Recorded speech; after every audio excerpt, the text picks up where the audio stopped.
Hello, I'm Mike Churchase from the Federation of Independent Retailers, and this is the Fed Talks.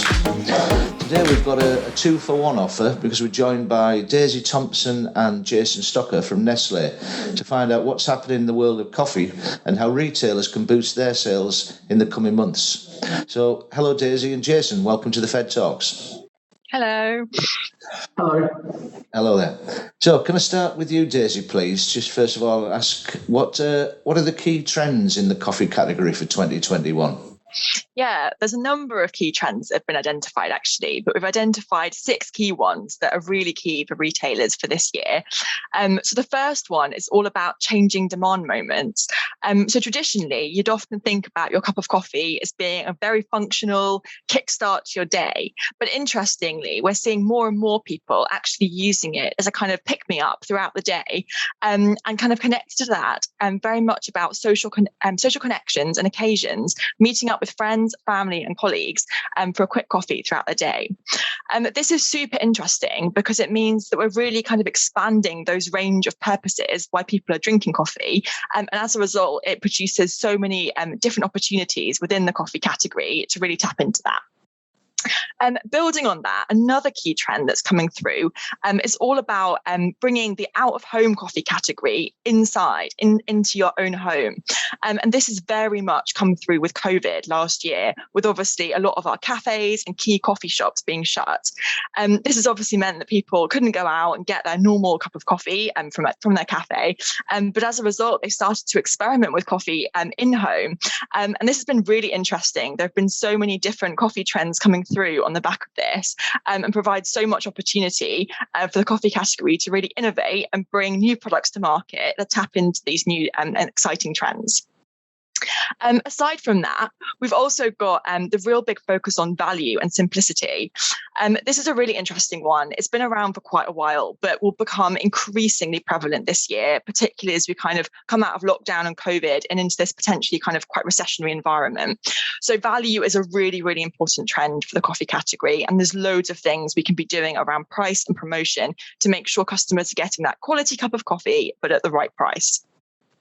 Next couple of trends are kind of mainly around health and sustainability. Health is a really big focus across all kind of food and drinks and portfolios, but particularly within the coffee category, we're starting to see a real focus on this. Consumers are wanting to have a cup of coffee that is guilt-free. They don't want it to be high in fat, salt, sugar. So it's so important that we're innovating in the coffee category to really tap into this. And then building on from this, the focus on sustainability. Consumers are also wanting to make sure that the brands they're buying are doing their bit for the environment, for social issues, etc. And there's so many amazing initiatives coming to the fore around this that's super important for our coffee industry. And finally, one to focus on as well is kind of these local initiatives. I think this is also one that has very much come out of COVID with people tapping into their local communities. And as a result, we're seeing a bit of a surge in kind of people tapping into craft propositions, craft coffees, etc. So that's something really exciting, something Nescafe is absolutely backing and provides a lot of opportunity for this year. Yeah, as you said, coffee is much more of a lifestyle product these days, isn't it? And there's so much variety around that there's lots of potential in the market for new products, isn't there? Totally. It's so exciting, actually. And it's a good time to be part of it. So can I bring you in now, Jason, please? You've sat there waiting patiently. Daisy touched on COVID. I wonder if you can tell us how the pandemic has affected the coffee category and what does this mean for the category going forward? Yeah, good question. I think, we've had an unprecedented year last year with COVID, as a lot of categories have had, and the coffee category is no exception to that. We've probably had a decline of coffee consumption for around the last 7 years. And what we saw last year and certainly this year is that really just completely turn around. And we saw, huge growth in home coffee consumption last year. And that's predicted to carry on for this year. With 85% of people working from home in some form of capacity last year and still under a present lockdown in a lot of areas, we've really started now people's change of habits for where they used to leave in the mornings and either go to work or other activities to getting a coffee on the way home, that consumption now is moved in home. So fantastic opportunities for retailers, because obviously tin and spoon and tin and jar coffee, as we like to call the in-home concept, and with coffee machines, is really now started to pick up, and the consumption is really starting to drive that. What we see going forward for the category, unfortunately, we don't have a crystal ball, but one thing that we are sure of is that a bigger majority of people will continue to work from home, which does mean that there will be still a lot more in-home consumptions.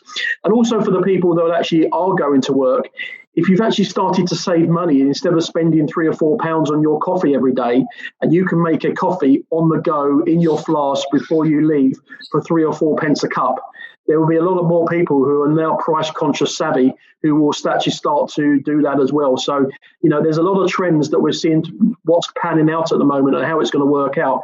But one thing we are sure is great for our retailer convenience stores to make sure that they have the right products on shelf and make sure that they're fitting the consumer needs, because it's going to be a trend that's going to stay here for quite some time.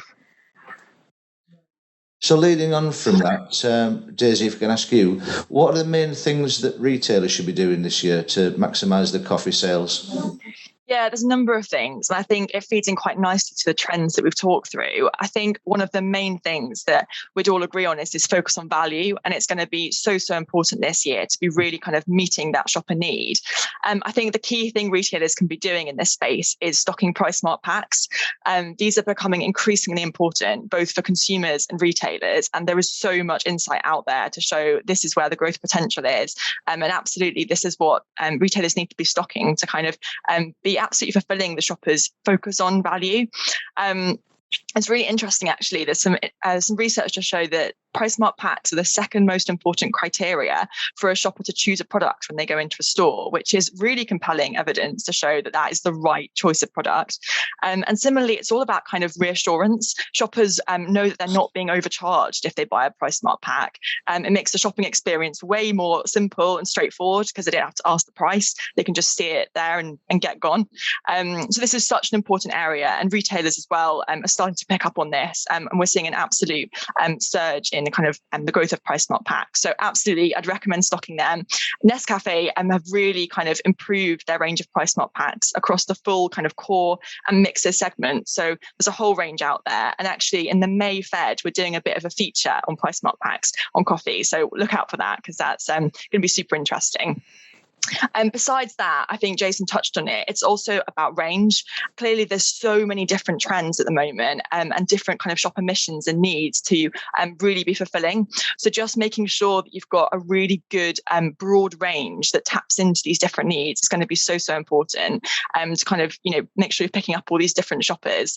And kind of allied to that is making sure you have strong availability. Clearly, we've seen an absolute boom in the convenience sector over lockdown and COVID. People may have bought coffee from a shop that they never kind of would have usually done. Availability is so important here, making sure that you keep those shoppers that are now kind of frequenting your store and don't get them moving elsewhere simply because they can't find the right product. It's kind of quite basic, quite straightforward, but so important to make sure you've got all those shoppers. Great, yeah, all very good advice, thank you.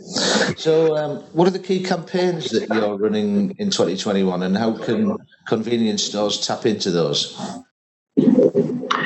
Well, I think for manufacturers, it will be very easy to kind of sit back on your laurels when it comes to communication, promotions, and what the plan is ahead. But us at Nestle, we are really now starting to make a really big step change in 2021. And some of the activities your members would have seen already in the market in Q1. So if I just run you through just a couple of instances of what we've got and some of the examples, because it's a really, really, really strong plan that we have with your members this year.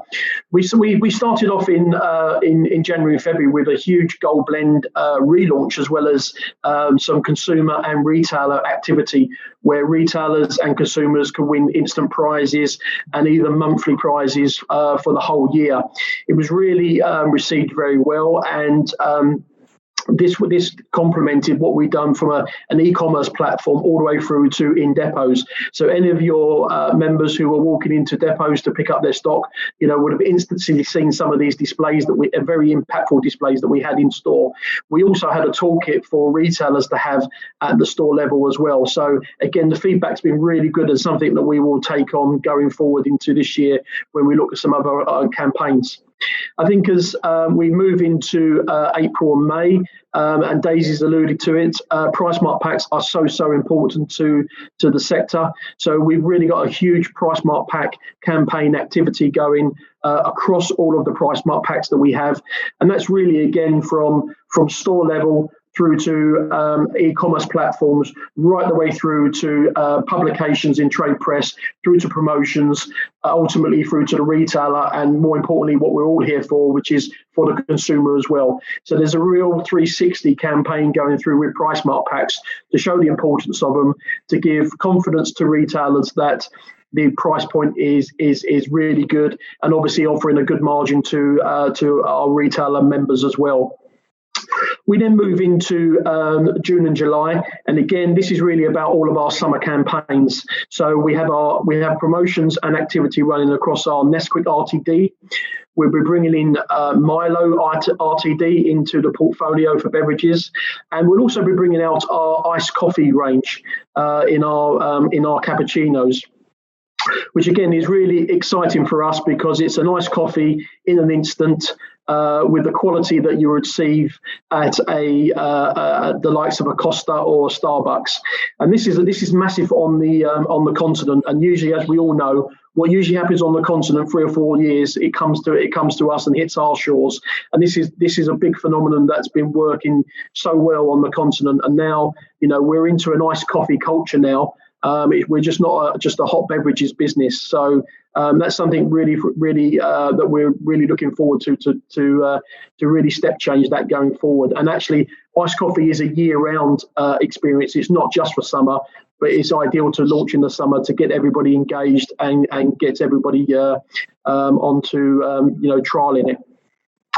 We then move into our biggest campaign, which is in August and September, which is on our tie-up with Macmillan. And I know Daisy's going to talk to you about that, so I won't steal her thunder on that. But again, this will be the big campaign of the year, which will really be encouraging retailers to really engage with.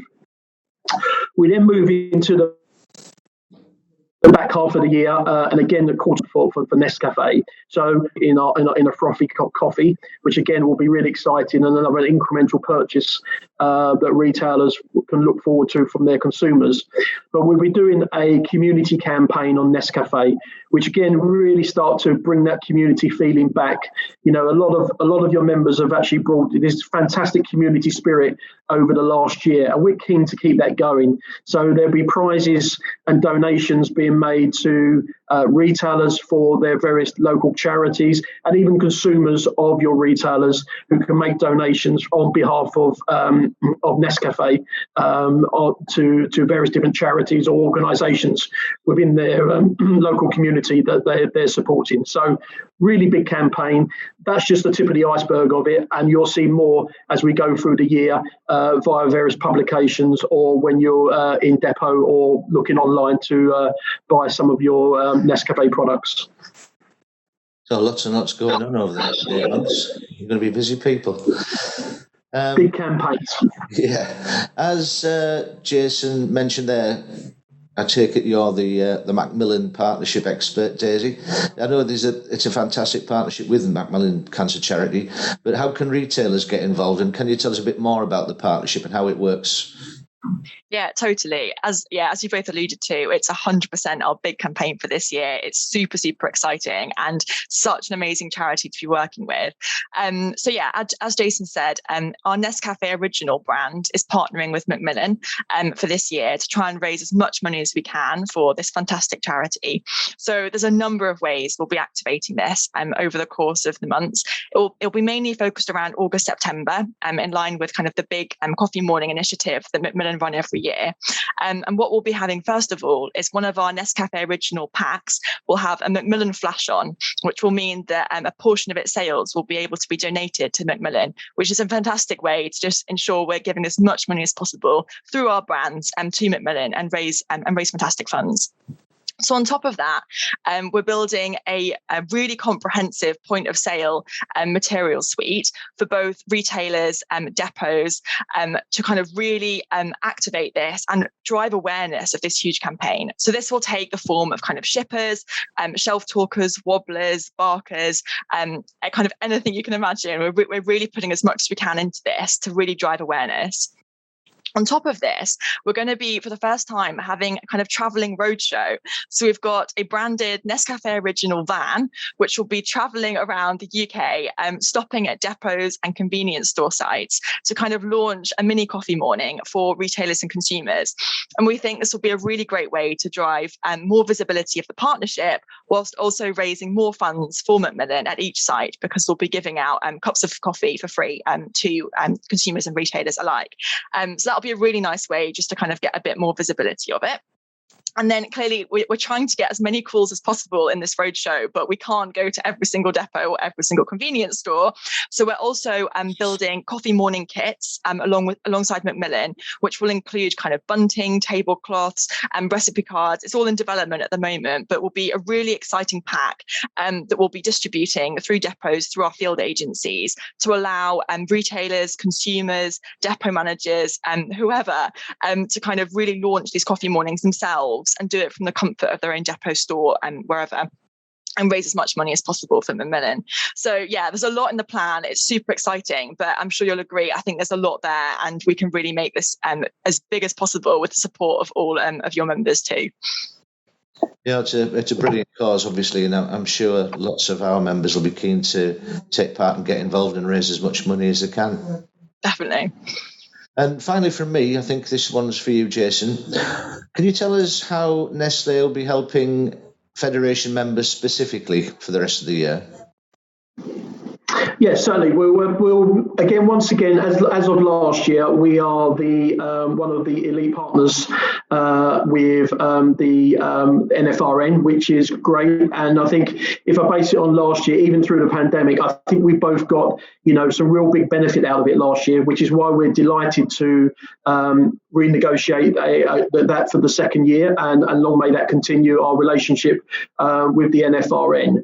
I think a lot of the tools that we used last year, we will continue to use this year. So very much through making sure that our comms, through adverts, through all the Fed publications, are really making sure that we maximise the opportunity to keep that information flow. If it's category information, if it's MPD, or if it's just basically how the market is performing, really making sure that your retailers and your members are up to date with all the issues or anything like they would like to look at. I think we're very, very keen to get the working retailer forums back up and running. I know we can do them through virtual, but there's nothing better than all sitting in a room. So really hoping that we can get those up and running this year and really have some quality time together to make sure that we're actually, before we come to market, we're making sure that we're listening to your Fed members to make sure that we're actually on right track before we come to launch. We're going to have some exclusive competitions, and some of them we've spoke about in the earlier questions, but again, there'll be more to come out on that as well. But I think one of the big important ones as well, what we can do is that I think we'll have a field team back out into the market from next month, which will be really, really good. Back to that face-to-face conversations that we would love to have. Really helping in stores to make sure that we're giving all the right information. There's nothing better than a personal contact. So certainly for me, that's one of going to be the big highlights. That once we come out of the restrictions, that I think will be a benefit for both sides of the business. Yeah, I think we're all looking forward to getting off Zoom and getting back to face-to-face meetings, aren't we? So that's brilliant. Thank you very much. And so thank you both for taking part today and giving us an insight into Nestlé's plans for the rest of the year. Thanks for having us. Thank you. That's all for now from Fed Talks. Thank you for watching, and we'll be back with another edition very soon. But in the meantime, be sure to follow us on our social media channels by searching the handles in the description box below. But thanks again, and see you all next time.